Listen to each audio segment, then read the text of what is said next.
नमस्कार साथियों।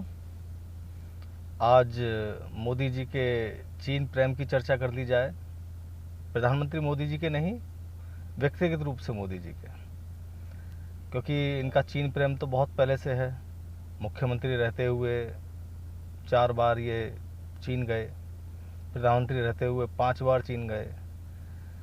पिछले 6 सालों में विभिन्न जगहों पर इन्होंने 18 बार चीनी राष्ट्रपति से मुलाकात की। कई दफ़ा बीजेपी का डेलीगेशन चाइना गया। तो ये पूरी तरह से चीन के प्रति उनके प्रेम को दर्शाता है। मोदी जी ने हमेशा चीन के साथ सिर्फ आर्थिक स्तर पर अपना लक्ष्य निर्धारित रखा, और आज उसी के फलस्वरूप ऐसा है कि आत्मनिर्भर का हमें पाठ पढ़ाने वाले मोदी जी की वजह से देश आज चीन निर्भर हो गया है। आपको याद होगा महाबलीपुरम में जब पिछले साल चीनी राष्ट्रपति आए थे तो हमारे मोदी जी ने लुंगी पहनकर बहुत सारे फ़ोटो खिंचाए थे। 2000 बच्चों को पूरे दिन धूप में खड़ा रखा। शी जिनपिंग का एक नकाब पोस्टर उनके मुंह पर लगा करके, सिर्फ चीनी राष्ट्रपति को खुश करने के लिए। चीन ने इसका बहुत भरपूर फ़ायदा उठाया। आयात की हालत ऐसी हो गई कि आज हम चाइना की चीज़ों पर बहुत ज़्यादा निर्भर हो गए। और सिर्फ आयात ही नहीं, चीन की पिछले 6 वर्ष में सैकड़ों कंपनियां इंडिया में आ गई। जिसका कारण क्या रहा, जिसकी वजह क्या रही, जिसकी वजह से क्या हुआ, हमारी जो देसी कंपनियां थीं वो ख़त्म हो गई।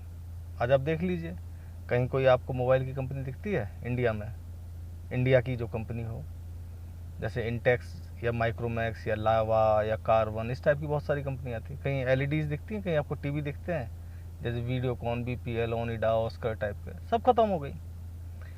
क्योंकि इनका सिर्फ ध्यान था कि आर्थिक रूप से चाइना से कैसे ही हमारी चीज़ें सेट रहें। इसके पीछे क्या प्रेम का कारण है, तो आप लोग तलाशिए। आज हालत तो ये हो गई है कि कितनी ही दवाइयाँ, लगभग 60% दवाइयाँ हम चाइना से लेते हैं। हमारी निर्भरता इतनी ज़्यादा बढ़ गई है। बहुत सारी दवाइयों की कंपनियां जो भारत में थीं वो बंद हो गई। ये सब चीज़ों का नुकसान किसको होगा? मोदी जी को? मुझे तो नहीं लगता मोदी जी को। ये सारा का सारा नुकसान होगा देश को। एक तरह से समझ लीजिए कि मोदी जी ने सारे अंडे एक टोकरी में रख दिए चाइना की। ना उन्होंने देसी कंपनियों को संबल दिया, ना अन्य देश की कंपनियों को उन्होंने कोई प्रोत्साहन दिया। आपने देखा होगा आज बहुत सारी कंपनियां, विदेशी कंपनियां जो और अन्य देशों की थी, वो चली भी गई, या जो यहाँ हैं वो अपना सर्वाइव कर रही हैं बस किसी भी तरह से। हर तरफ जहाँ देखो चाइना चाइना चाइना। इस तरह से सरेंडर किया है चाइना के सामने कि पिछले 70 साल में ऐसा कभी नहीं हुआ। मोदी जी से जिनपिंग मिलते रहे। जिनपिंग ने मोदी जी से खूब मुलाकातें की। मीडिया ने, जिसकी अपनी आर्थिक मजबूरियां हैं, उनका खूब महिमा मंडन किया। सारा दिन भक्त मंडली बस मोदी चाइना चिल्लाती थी।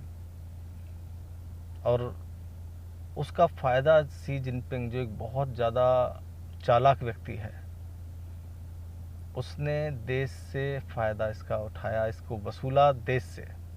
मोदी जी से उसकी वसूली नहीं की, उसने देश से वसूली की हमारे से। आज हम जिस दौराहे पर खड़े हैं, हर तरफ गवर्नमेंट का कोई स्टैंड दिखाई नहीं देता है। कंफ्यूज गवर्नमेंट है। सिर्फ उनका ध्यान है कि जो कोई हमसे सवाल पूछे, अपनी आर्मी को लगाया हुआ है भक्तों की को, कि उसे देशद्रोही ठहराने की कोशिश करो। मैं सिर्फ आप लोगों से एक बात कहूँगा, आप सब लोगों से, कि आप कब जागेंगे? कब आप देशभक्ति और एक किसी विशेष व्यक्ति की भक्ति में अंतर समझेंगे?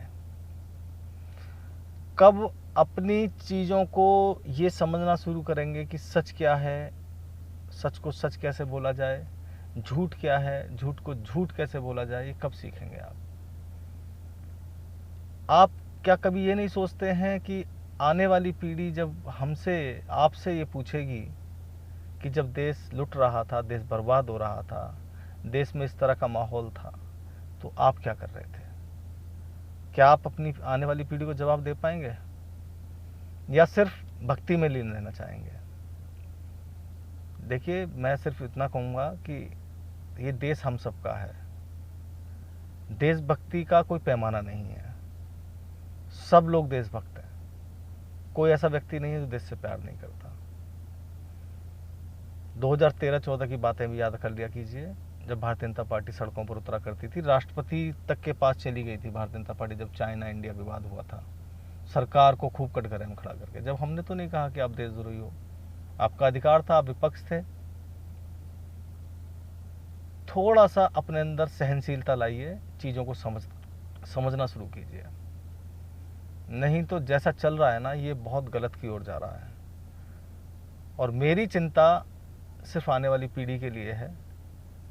सरकारें आती रहेंगी, जाती रहेंगी, लेकिन हम ऐसा स्थायित्व इस देश में दे रखें ताकि आने वाली पीढ़ी को कोई समस्या ना हो।